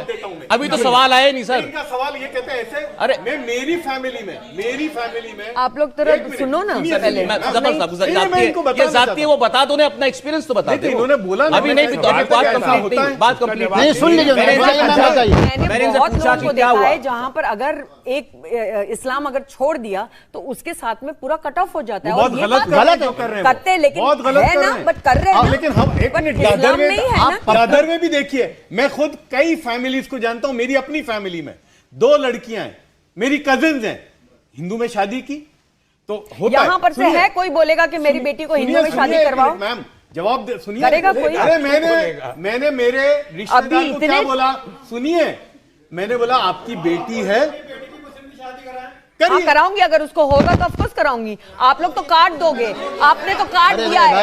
एक मुसलमान एक हिंदू को तो अभी काटा 2 दिन पहले। ये इस तरीके से मत करिए। अब इनका जवाब ले लीजिए। जवाब देखिए, मैम आपका जवाब। आपने जब एक सवाल आपका था। अरे भाई साहब डाला ना तो उसको काट दिया ना, क्यों? इनका जवाब परवीन उपाध्याय जी, मैं उनसे मैं आपको जवाब दे रहा हूँ। आपने सवाल ये करा, अगर सुना करो, कोई धर्म नहीं मानती थी, ये आपके अपने परिवार को बता दिया था खुल के, तो आपकी फैमिली ने कैसे ट्रीट किया? बहुत रिएक्शन तो बहुत हुए, लेकिन इसका देखो फिर उसका ये मतलब नहीं है। मैं ये कहती हूँ क्योंकि मैं एक ऐसी हूँ वाहिद कि ठीक है, मुझे नहीं इसको समझ में आ रहा और मुझे नहीं पसंद है ये टाइप का आइडियोलॉजी, तो नहीं पसंद है। लेकिन मैं कहती हूँ कि तुम मत बन जाओ, मैं किसी और को तुम मत छोड़ो। बहुत अच्छी बात, बहुत अच्छी बात, बहुत अच्छी बात है। मैं आप इनका एक जवाब दूं कि आप छोड़ो मत, लेकिन एटलीस्ट ऐसे तो हो जाओ कि भाई तुम ऐसे तो हो जाओ कि तुम दूसरों को टॉलरेट करो। यहाँ तो टॉलरेशन बिल्कुल टॉलरेशन बिल्कुल। देखिए आपने मैम जो बात कही, परवीन जी जो आपने बात की, पहली चीज तो ये, भारत में 1-2 परिवार नहीं, अजमेर जिले के अंदर एक जगह जिसको ब्यावर कहते हैं, जहाँ चीता बिरादरी रहती है और 23.5 लाख के करीब लोग हैं, जिसके अंदर हिंदू और मुसलमान दोनों मिले जुले। 1857 में लोग कन्वर्ट हुए, हिंदू हो गए थे, और आज भी एक भाई हिंदू है, एक भाई मुसलमान है, मगर उसके बावजूद भी उनके यहाँ आपसी रिश्ते बने हुए हैं। लेकिन 9 स्टेट्स में से क्यों चले जा रहे आपकी बात लोग मैंने हिंदू? अब सुन तो लीजिए, इनकी भी समझिए, अपनी भी समझ। आपको किसी धर्म, किसी विचारधारा से, किसी किताब पर एतराज हो सकता है, आपके पास प्लेटफॉर्म है, आपके पास एक जज्बा था, आपने कहा कि मैं अपनी ननिहाल की तरफ चली गई, और आपने एक अच्छी बात कही। सबसे बड़ी चीज है, अगर मेरी बेटी कहीं जाना चाहेगी तो मैं आप उसको भी न रोकेंगी। हम सीधी एक बात कह रहे हैं, समाज या किसी धार्मिक किताब के व्याख्या करने वालों से गलती हो सकती है। बार बार कहा इस्लाम क्या, आप देखिए ना, जितने इनको इल्म होगा, एक कौन का निर्वेर अकाल मूरत अजमोनी से, आखिर में क्या कहा गुरु साहब ने, तो जो सब भरम भजो अपार भरम नानक की हो अटल धर्म, कि जिस धर्म की स्थापना कर रहा हूं यही असल धर्म होगा। तो क्या हम नानक की जिसको कहते हैं वाणी पे ऐतराज कर सकते? नहीं। जो जिस धर्म की व्याख्या कर रहा है, जिस धर्म का प्रचार कर रहा है, उसको ये पूरा अधिकार है कि वो कहे कि यही धर्म है। दूसरा, इस्लाम अपने आप में धर्म नहीं, यही इन बच्चों की गलती है। इन दीन अल इस्लाम, सुन लीजिए सर, आपको इस्लाम वे ऑफ लाइफ है। जिस तरीके से हिंदुओं के लिए कहा, मैम आपने देखिए, मैंने वे ऑफ लाइफ आपने छोड़ा ना, आपने छोड़ दिया, इतना थ्रेट्स मिलते हैं, कोई नहीं, जो कह रहा है गलत कर रहा है। और आखिरी बात मैम, आखिरी बात सुन लीजिए, इस देश के अंदर सहनशीलता, मैं फिर कह रहा हूं, मैं फिर सौरभ पे इसलिए फख्र करता हूं कि जरी सी बात कही, मुझको गलती का एहसास हुआ, सौरभ ने कहा कि नहीं आप गलत कर रहे हैं, यही अपेक्षा मैं आपसे करता हूं, ये इन सबसे भी करता हूं कि ये गलत होगी। इस देश की सहनशीलता समझिए। 1857 के अंदर यहां फतवा लिया गया कि भारत दारुल हरब है, ये दारुल अरब दारुल सलाम है। क्या है ये? आपको मालूम है फतवा के? इन बच्चों को तो मालूम भी नहीं होगा। इस्लाम, भारत अकेला मजहब है जिसको कहा गया ये ना दारुल हरब है ना दारुल सलाम है, हिंदुस्तान सिर्फ दारुल अमन है। क्यों? चूंकि हम यहाँ जिन लोगों के साथ रहते हैं, ये किन्होंने कहा? शाहबुल्लाह साहब मोहद्दिस दहलवी का फतवा है। शाहबुल्लाह साहब क्यों उनसे पूछा? और इसकी वजह से अरब हमको आप काफिर मानते हैं, वो आज तक हमको कहते हैं कि हिंदुस्तानी काफिर है ये। और क्या वजह? इनको बच्चों को बताइए। वो जो हम तो 3 कॉन्सेप्ट सुनते थे, मैं शायद गलत प्रोनाउंस कर रहा हूं, जिसमें एक में कि अगर मुस्लिम जो है वो माइनॉरिटी में है, एक जब वो टक्कर में आ जाए पॉपुलेशन में, और एक जब वो नहीं, लेकिन हिंदुस्तान अलग कैटेगरी में माना गया, उसको दारुल अमन है ये। की जगह है हिंदुस्तान। बताइए कहां पर अमन है? फतवा लीजिए ना, फतवा आप पर या किसी पर कोई अगर धमकी देता है या जो भी करता है वो बहुत गलत करते हैं, और ये इस्लाम के दुश्मन है। आपको जाके पुलिस कार्रवाई की खिलाफ कार्रवाई की, हम आपके साथ हैं, क्या परेशानी है? जो दीन बदल दे उसको बदल कर दो। बहुत कम है। कहाँ करते हैं? रसूल ने कहा है। अरे तो अदब से नाम लीजिए, जैसे मैं कह रहा हूँ ना, नानक बाबा नानक साहब, हाँ, इसलिए अदब से नाम लीजिए प्लीज। कह रहा हूँ नहीं, रसूल सल्लल्लाहु अलैहि वसल्लम कहिए, हजरत रसूल कहिए, हाँ प्लीज। आप इसमें कमरी करें, लेकिन ये वो मर्यादा की इंतहा जहाँ पर मैं भी अपनी मर्यादा खो दूंगा प्लीज, क्योंकि वो मेरे नसों में दौड़ते हैं। जो भी जिक्र करें वो उसी एहतराम हाँ, एहतराम के साथ। बिल्कुल लेकिन एहतराम आप से जैसे कितने लोग हैं? आप लोग के जैसे बहुत कम है। कहाँ है आप जैसे लोग? एक सेकंड, ऑडियंस पे वो कुछ नहीं, वो कुछ रिएक्शन आ रहा था, बोलिए। जबर साहब एक मिनट मैं बोल दूं, फिर उसके बाद बहुत बोलिए। हल्के। वो हदीस जो है ना, वो ये है कि मुझे हिंदुस्तान से ठंडी हवाएं आ रही कहाँ है? अरे वही तो आप तुमको दिखाएंगे, इतने बड़े तुमको स्कॉलर दिखाएंगे, जो देख रहे हैं वो बताएंगे, हम गलत थोड़ी कह रहे हैं। यार हमें आप बता मतलब रहे आप बताओगे, आप हमें बताओगे, हमें धर्म सिखाओगे, क्या वजह की बात है? ये कह रहे हैं ऐसी हदीस है। अरे तो कहा है? आपको तो पूरी से अभी ये नहीं मालूम कि आप इस बारे में हमारे नॉलेज पे या हमारे धर्म पे आपको ये नहीं, हमको तो कुछ नहीं मालूम सर। चलिए, अच्छा ठीक है, ठीक, अच्छा दे दीजिए। आप साहब बोलिए, अब आपका नाम हमें क्या रेफरेंस दे है? दीजिए। भाई मैं आप सौरभ, हम लोगों को जानना चाहिए, हम लोग चल रहे हैं, जाति वफात नहीं की हम खातिर लोग आए हैं आप। अब ये शो से जाति वफात को- देखो, हम एक बात जानते ये आपको गाली दे रहे हैं। हैं, हम एक बात मानते हैं, इस्लाम की खूबी और कमाल ये है कि इस्लाम में जो भी आया उसको बख्शा गया है, और हमको उम्मीद ये है इस्लाम को पूरा कह के, इस्लाम को गाली बककर, इस्लाम के खिलाफ करके इनको कुछ नोट मिल जाएंगे, इनको नौकरियां मिल जाएंगी, इनको इज्जत मिल जाएगी, बस ये हमारी तरफ से इनको दान है, ये कारोबार ये दान है, दान। ये दौलत के पुजारी हैं। इस्लाम से इनकार किया। उसके बाद इस्लाम को बदलाव कर रहा है, कुरान को गाली दे रहा है, तो बगावत कर रहा है। एक सेकंड, मैं सीधे कहता हूं, और मैं सीधे कह रहा हूं कि आप इनको धमकी दे रहे हैं। मैं धमकी नहीं दे रहा, आप धमकी दे रहे हैं, टर्मिनोलॉजी दे और रहा मैं ये हूं। होने नहीं दूंगा। मैं इनको इस तरह बता रहा हूं। बगावत का क्या मतलब है? बगावत का क्या मतलब है? बगावत का क्या मतलब है? बगावत का मतलब यह है कि सीधे सीधे इस्लाम को गाली दे रहे। आप अभी जो है बड़ी बड़ी बातें कर रहे थे, हिंदुस्तान में आजादी है और ये है और वो है, और एक आदमी ने अपनी पसंद को, अपनी पसंद नापसंद का इजहार करते हुए एक धर्म छोड़ दिया। अब उसका आप कह रहे हो वो बागी है, बगावत है। धर्म छोड़े जरूर। आप लोगों को उकसा रहे हैं इनके खिलाफ, लेकिन उसकी कमर्शियल, आप उकसा रहे हैं, नहीं आप उकसा रहे हैं। This is objectionable. बगावत शब्द ऑब्जेक्शनेबल है। इस्लामोफोबिया का कमर्शियलाइजेशन कर रही है। नहीं, मुझे यह ऑब्जेक्शन ठीक है, उन्हें अपनी बात कहने का अधिकार है, और देश के अंदर मीडिया में अपनी बात कहने का अधिकार है। बिल्कुल कहे, मीडिया में बोलने का भी अधिकार है। लेकिन बेचे नहीं, बगावत का कारोबार ना करे, बगावत का कारोबार ना करे। कोई बगावत नहीं हो रही है, कोई बगावत नहीं हो रही। सौरभ, आप हमको 2 मिनट दीजिए, फिर हम लोगों को इजाजत दीजिए। आप बैठिए, मैं तो बैठाने आया था आप लोगों को। आप उसके बाद हमको इजाजत दीजिए। हमारा कहना है, एक सेकंड भाई साहब सुनो, अरे इस्लाम भाई सुनिए, तस्लीम भाई देखिए, सीधा मसला ये है, मैंने अपने शुरू में भी कहा, और तस्लीम भाई से, ओ भाई एक मिनट, तस्लीम भाई से फिर मैं कहता हूं, इस मुल्क में कानून के तहत इनको इजाजत है, किस विचारधारा को अपनाएं, किसको छोड़ें, हमें कोई एतराज नहीं। दूसरा, हमको इनसे जो एतराज है वो ये है, इनके जो सवालात थे हमने इनको जवाब दिए नहीं दिए। हमने आपसे नहीं बोल रहा मैं, अच्छा, आप इसी तरीके से लोगों को उकसाते हैं। जो इन्होंने पूछा हमने इनको बताया, इन्होंने स्लेवरी पे पूछा, इन्होंने सूरह तौबा की आयत पे पूछा, इन्होंने आयत मनसूख पे पूछा, हमने इनको जवाब देना चाहा। हमने जब बात करते हैं, हमको अब इन पे शक इसलिए हुआ सौरभ, क्योंकि हम इनके जवाब देने आए थे इस्लाम के एतराज़ात पे, लेकिन जब हम देशभक्ति की बात करते हैं, पैगंबर और इस्लाम को हिंदुस्तान से जोड़ते हैं, ये हमारा इनकार करते हैं, तो हमको लगता है कि कोई हिडन एजेंडा तो नहीं है। मैं अपनी बात को दोहरा रहा हूं, मैं अपनी बात को दोहरा रहा हूं। इस प्रोग्राम में एक बुलाया गया शख्स प्रोग्राम के बारे में सब कुछ जानता था। आपको एतराज था, मना कर देते उस वक्त, बिल्कुल आपको मना कर देना चाहिए था। हमें ये नहीं मालूम था कि हमारी देशभक्ति पे इन्होंने ऐसी कोई बात नहीं कही है, इन्होंने ऐसी कोई बात नहीं कही है। देशभक्ति पे सवाल, देशभक्ति पे तो बहुत कुछ बोल सकते हैं। अब आप आ गए उस पर कि बगावत कर रहे हैं। इनकी देशभक्ति पे कभी सवाल उठाया हमने, सिर्फ रेफरेंस मांगा। कौन सी यहाँ हदीस पे है? देशभक्ति का सवाल ही नहीं है। हम ये मांगते हैं कि हिंदुस्तान में हर एक नागरिक, चाहे वो मुसलमान हो, चाहे वो हिंदू हो, चाहे वो क्रिश्चियन हो, वो कोई भी हो, देशभक्ति हमारी रगों में बहती है खून की तरह। देशभक्ति पे सवाल ही नहीं है, देशभक्ति पे सवाल नहीं है, सवाल इस चीज पे है। सुनिए जनाब, तस्लीम साहब सुनिए। अच्छा आप बोलिए तस्लीम साहब, अरे एक से, हाँ बोलिए। आप तीनों हजरात के जवाबात अल्हम्दुलिल्लाह मैं दूंगा इंशाअल्लाह। पहली बात यह है कि देखिए हदीस पाक में है कि मैं यहदिहिल्लाहु फला मुज़िल्ल लहु व मैं युज़लिलहु फला हादिय लहु। बिल्कुल। अल्लाह जिसे चाहे हिदायत दे तो उसे कोई गुमराह नहीं करता, और जिसे गुमराह कर दे उसे कोई हिदायत नहीं दे सकता। पहली बात। जवाब ले लेना। ठीक है, एक मिनट सुन लें आप। देखिए दुनिया के अंदर बेशुमार मजहब हैं, ठीक है, और उन तमाम मजहबों में इस्लाम में 4 किताबें नाजिल हुई बड़ी बड़ी, तौरात, ज़बूर, इंजील, कुरान।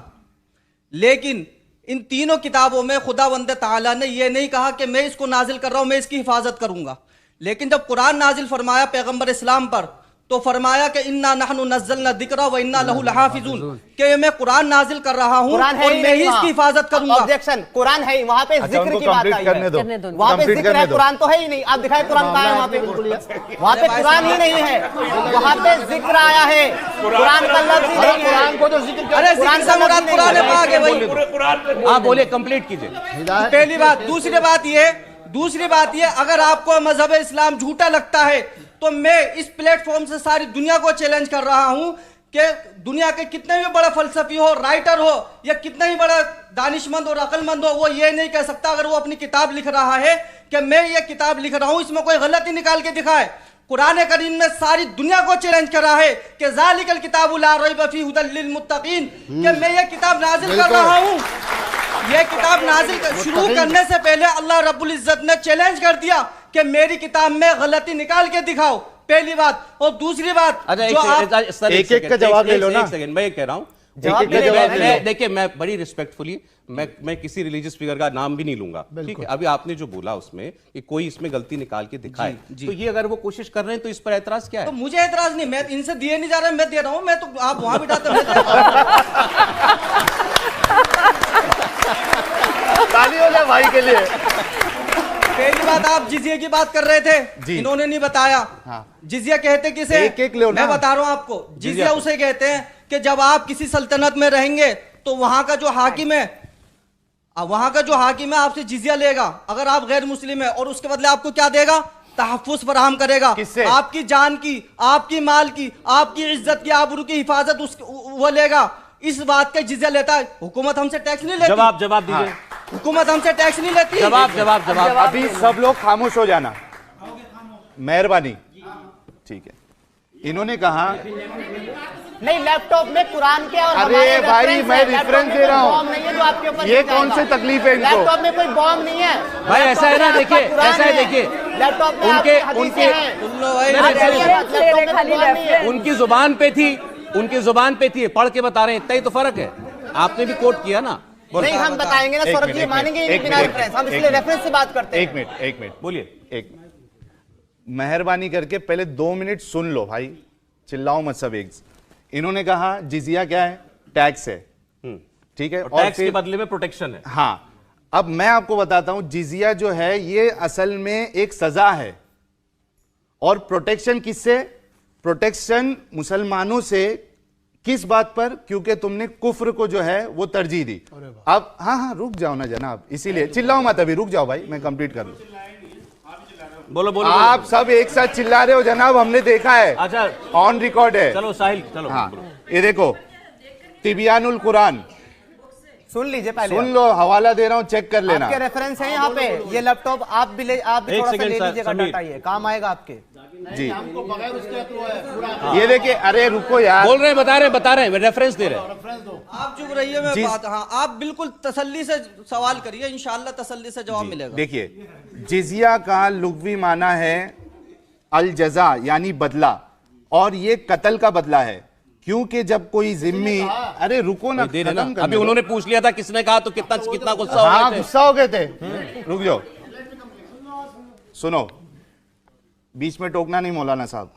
जिजिया का लुग़वी माना है अल जज़ा, यानी बदला, और ये कत्ल के बदले है, कत्ल का बदल है।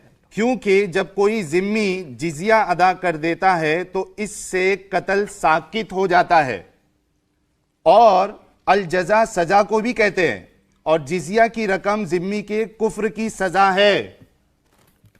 जिजिया की रकम जिम्मी के कुफ्र की सजा ये। जिम्मी मतलब हाँ हाँ बता रहा हूँ, जो नॉन मुस्लिम इस्लामिक स्टेट में रहता है वो जिम्मी है। जिम्मी है। जिम्मी के लुग़वी मानी हाँ बताए ना, अरे आपने वही जिम्मी बता, कैसे बताया? कुछ गलत कह रहा हूँ, जिम्मी उसी को ही कहते जिम्मी के हैं। मानी बताइए ना, बताया ना, अरबी में जैसे आपने लुग़वी मानी बताया, इस्लामिक जिजिया स्टेट के, में ऐसे हाँ। जिम्मी के लुग़वी मानी बताए। इस्लामिक स्टेट में जो नॉन मुस्लिम रहता है उसको जिम्मी कहते जिजिया हैं। के आपने इसी में लुगत से ही के बताया। बारे बताए, जिम्मी के बताइए। आप इस मौलाना से पूछ लो, जिसका मैंने जिम्मा ले लिया हो, हाँ जिसका मैंने जिम्मा ले लिया वो हाँ हाँ जिम्मी है। उसका मतलब क्या है? जानदार की इबादत में मैंने जिम्मा ले लिया, वो जिम्मी है। कुफर की वजह से। नहीं अच्छा एक है बार इधर। मैं जो समझा, अच्छा सुनिए एक सेकंड, मैं यहाँ पर मैं बैठा हूँ जो कि नॉन मुस्लिम हूँ। उन्होंने जो बताया उन्होंने बोला कि जिजिया का मतलब है आप गैर मुसलमान हैं, आप इस्लामिक कंट्री में रहते हैं, आपको सुरक्षा के बदले हमें कुछ टैक्स देना नंबर एक पड़ेगा। आप जिम्मी होंगे, नंबर एक आप जिम्मी होंगे, जिम्मी और आप जिम्मी होंगे। जिम्मी होने का मतलब आपकी जान माल इज्जत आबरू की हिफाजत। अब मैं और जो मैं इनकी बात का मतलब समझा, पैसा दे रहा हूँ आपकी, और जो मैं इनकी बात का मतलब समझा, मेरे से पैसा ले रहे हो। एक सेकंड आपने जो बोला क्या उसका मतलब ये है कि जिजिया इसलिए देना है क्योंकि जो आपने कुफर कि आप इस्लामिक स्टेट में हैं और हिंदू और आप किसी भी और धर्म के हैं, आप इस्लाम नहीं मानते, मतलब कोई भी तो आप कुफर कर रहे हैं और आपका कत्ल ना किया जाए इसीलिए टैक्स नहीं गलत है। तो फिर से सुन लो, जिम्मी गलत। अरे एक मैं कहता हूं, चलो है मान जैसे आप अरे इसको सिंपल करते हैं, क्या इसका मतलब यह है कि क्या ऐसे देश में जहां पर जिजिया लागू है, ऐसे देश में जहां पर जिजिया लागू है, कोई नॉन बिलीवर, नॉन इस्लामिक व्यक्ति टैक्स नहीं देता तो क्या उसका कत्ल कर दिया जाएगा? नहीं होगा। अभी की बात नहीं कर रहे हैं। मैं आपको छोटी सी बात बताऊं, एक सेकंड, छोटी सी बात। देखिए पहली चीज तो ये है, फिर हम कह रहे हैं उन्होंने भी कुरान की आयत पढ़ी, ये भी कुरान की आयत को कोट कर रहे हैं। कुरान की आयत जिसको हम बार बार कह रहे हैं, इस्लामी फिक़ा में बहुत ज्यादा अपने आप में विभिन्नताएं हैं, उसकी जो इंटरप्रेशन है या उसकी जो व्याख्या है वो अलग अलग दौर में अलग अलग तरीकों से की गई है। जो मेरा लाखों लोग मेरा जो इनसे सवाल, उसके फोर्थ थॉट ऑफ स्कूल्स हैं, उसकी अलग अलग राय है, सही है। इनका जो बार बार ये कह रहे हैं, दर हकीकत ये पर्दे के पीछे की इनिशियली चीजों को उठा के ला रहे हैं। तो वही इस्लाम है। सुनना करो भाई साहब, अच्छा, माफ सुना करो।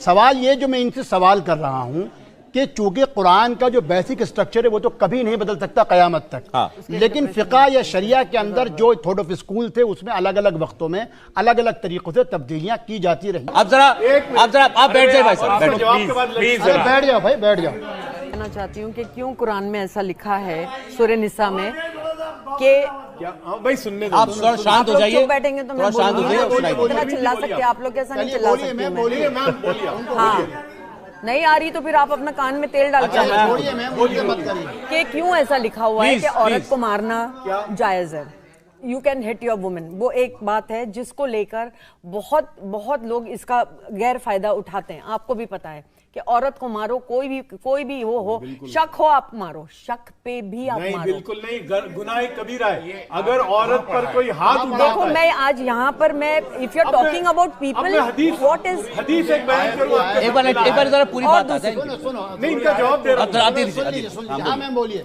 जी। उसके ऊपर औरत पे कितनी रिस्पेक्ट है। आप लोग बोलते हैं हम इतना हुकूक देते हैं औरत को, इतना हुकूक देते हैं, कहाँ पर देते हैं, कहाँ पर देते हैं? आप लोग बोलते हैं हम इतना रिस्पेक्ट देते हैं वुमेन को कि जितना और कोई कौम नहीं देता है। मुझे नहीं लगता कि कहीं पर भी ऐसा है। आप मुझे बताइए क्या रिस्पेक्ट है औरत की? जवाब दे दूं आप जी। एक मिनट पहले मैं ये दूं, हदीस बयान कर दूं फिर आप मजहबी जवाब दे दो। फिर मैं पहली चीज तो ये है कि परेशानी क्या हो जाती है कि आप लोग, आपसे मजाक कोई भी, हम लोग एक हिस्सा पढ़ते हैं, पिछले हिस्से को छोड़ देते हैं, ठीक है। दूसरी भाई साहब सुन लो जरा प्लीज। आप जितना अच्छा वहां बोलते हो, एक जमाने में हम भी बैठ के इतना अच्छा बोलते थे, पर सुनो हम कहाँ हैं, करोड़ों लोग देखते हैं और उसमें देखना पड़ता है हिकमत क्या चीज है। सुन लीजिए।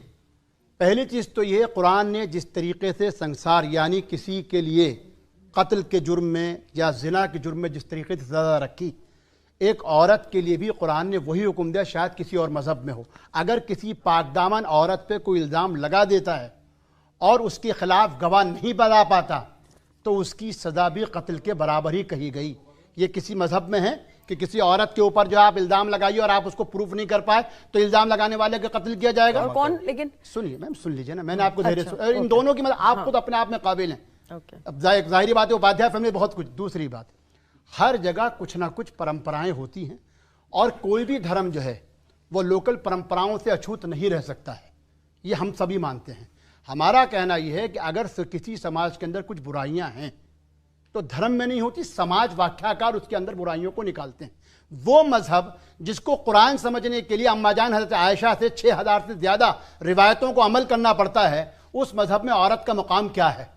वो मजहब जिसके अंदर पैगम्बर अलैहिस्सलाम कहते हैं कि माँ के पैरों के नीचे जन्नत है और बीवी जो अर्धांगिनी आधा ईमान है, जहां वो ये कहें कि बच्चों की खिदमत करने वाला जन्नत में मेरे साथ होगा और मैं बेटियों का बाप हूं इसलिए अपनी बेटियों की इज्जत किया करो, जहां औरत और मर्द के लिए तालीम हासिल करने के लिए कोई पाबंदी नहीं हो बल्कि कहा गया कि दोनों को आना करना। तो आप जो आप मुझे कह रहे हो ये सब पाबंदियां हैं। कहाँ है? कहीं नहीं है। आपने सही पढ़ा नहीं ना उसको। पढ़ा की बात नहीं है, मैं जनरल आप ननिहाल के असर में रही। क्या क्या सीख रहे हैं? कौन सी लड़की पढ़ रही है, कौन सी हिजाब में नहीं बैठी है, कौन सा नहीं? आपकी जिम्मेदारी है। मैं तो पढ़ा रही हूँ, मैं तो पढ़ रही हूँ, पढ़ा रही हूँ। मौलाना जी आप ये बताइए, अगर अच्छा उनको माइक दे दो, माइक दे दो, माइक दे दो। उनसे पूछना आप कम अकल है क्या हदीस में? तो फिर आप आधी अकल की हो? नहीं बिल्कुल आप आधी अकल है मैम मुझे। नहीं मैं आप पढ़ी लिखी होंगी, आप बहुत लकी है कि आप पढ़ी लिखी हैं। बहुत अच्छी बात है कि आपके माँ बाप ने आपको पढ़ने दिया, लेकिन क्या आप वेरी गुड, ये तो होना ही चाहिए। तो मैं ये देखो इन्होंने एक सवाल इनके सामने कहा है, वो सवाल पूछेंगे उसका जवाब मत देना। सवाल पूछना है आपसे। पहले तो मैं सबको अस्सलाम वालेकुम। और मैम मेरा आपसे क्वेश्चन था, क्योंकि ये हम इंस्टाग्राम, यूट्यूब और गूगल पे भी देखते हैं और ये बहुत छोटी सी बात है, हाफिज जी ने भी, हाँ मौलाना साहब ने भी बात कही कि माँ के कदमों के नीचे जन्नत बता दी गई है। और मैंने में क्या है? यस मैम पूरे हैं, क्या है जन्नत के? उस जन्नत में क्या है? जो यहाँ नहीं है और जान के मिलना है। और शराब मैम एक मिनट, अरे बेटा तुम बोलो मेरा क्वेश्चन तो आधा एक सेकंड बेटा, बोलो तुम बोलो बेटा। हाँ बोलिए, बोलो बेटा। मैं यूट्यूब पे भी देख रही थी तो उसमें मैंने देखा एक हाफिज साहब थे, उन्होंने बताया कि माँ के कदमों के नीचे जन्नत है। और दूसरा, जो शोहर अपनी बीवी पर ज्यादती करता है, उसे मारता है, उसे उस शोहर को भी जन्नत में तब तक जगह नहीं मिलेगी जब तक बीवी उसे माफ नहीं करेगी। एक बात बोलूं मैं? तो मैम मैंने ऐसा वीडियो देखा है। अब बेटा जवाब सुनो। क्वेश्चन खत्म नहीं हुआ। मैं ऐसा वीडियो देखी हूँ। बेटा सुनो, नहीं मेरी बात सुनो, मेरी बात सुनो। आपको हदीस में ये आता है। नहीं मैं ऐसी भी वीडियो देखी हूँ। हदीस में तो ये भी आता है कि मोहम्मद साहब के सामने बेटा आप बैठो, मैं दोबारा बुलाऊंगा। कहाँ तक मत पहुँचो, पैगंबर तक मत पहुँचो। मैं चाहता हूँ ये भी सर वो अपनी बात जवाब तो दे देती, वो बेटी ने जवाब पूछा है। आप बोलिए। मैं ये बोल रही हूँ, ठीक है आप बोल रहे हो कि वो है कि मारना। मैंने वीडियो देखा है जहाँ पर मौलाना सिखा रहा है कि कैसे मारना चाहिए अपनी बीवी। वो कोई नहीं डालता जेल में। अच्छा एक बात बता जेल में। और एक बात अगर रहमानी साहब जवाब दें मेरी बात। क्या कहीं ऐसा रेफरेंस है? आपने मेरे क्वेश्चन का जवाब नहीं दिया। क्या आपने मेरे क्वेश्चन का जवाब नहीं दिया? आपने वो वीडियो देखी, क्या पता वो फेक हो, क्या आपने उसका चैनल का लोगो देखा था? इट इज इन हदीस बेटा, इट इज इन क्या वो मौलाना थे? इट इज इन हदीस। क्या आप कम अकल हो? क्या आप एक लड़की हो इसलिए कम अकल हो? मेरा क्वेश्चन इससे रिलेटेड आप जो आप बार-बार क्यों बोला ना? क्योंकि दो औरत का अकल एक आदमी का होता है। दो औरत दो औरतों की अकल एक आदमी के बराबर बताई गई क्या है? मेरा आपसे एक क्वेश्चन है, आप जो मौलाना की वीडियो दिखा रहे हो, उससे क्या होता है? दिमाग में से हाईली मेडिकल है, ये हाईली मेडिकल है। आप मान रहे हैं? आप इस बात को आप मानते हो कि लड़कियों को आधा दिमाग है? आप खुद बोल रहे हो। नहीं मान रहा हूँ। तो आप पढ़ रही हो, आपका आधा दिमाग है, ये बोल रहे हैं। ये देखिए बॉर्डर मैम ड्यू में पढ़ने वाला बच्चा आधा दिमाग का नहीं हो सकता। बेटा वो आपको नहीं कह रही थी। आपको अगर ये बताओ एक सेकंड, क्या बोला सुनाई नहीं दिया। वो आपको नहीं। एक सेकंड में क्लियर कर दो, मैं क्लियर कर दो। आपको नहीं कह रहा, मैं क्लियर कर। सुनो बेटा, सुनो।